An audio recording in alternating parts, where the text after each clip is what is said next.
Ako ay si Don Juan, ang anak ng mga namumuno sa kaharian ng Barbanya, ng aking tatay na si Haring Fernando, at ito ay kinasalan ng aking nanay na si Reyna Valeriana. Ako ang bunso sa 3 magkakapatid. Ang aking minamahal na kapatid ay sina Don Pedro at Don Diego. Mahal kong ama, ipinaunawa ninyo ang iyong kalooban.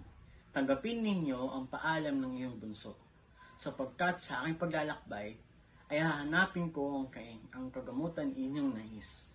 Ang ako'y iyong tulutan, ang bunso mo ay magpapaalam, at ako, sa abot ng aking makakaya, ay magtatanggol at mangungaruga sa inyong kalusugan.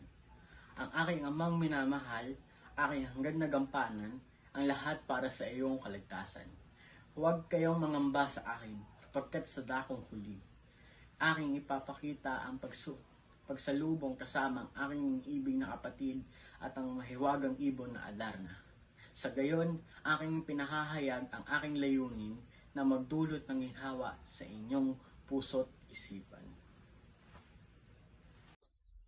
Sa pagtawag ni Don Juan sa kanyang mga magulang upang ipaalam na pupunta siya sa ibong Adarna, narinig niya ang pagtangis ng kanyang ama, na tila pa ang bawat tatak ng luha ay nagpapahayag ng pighati at pag-aalala.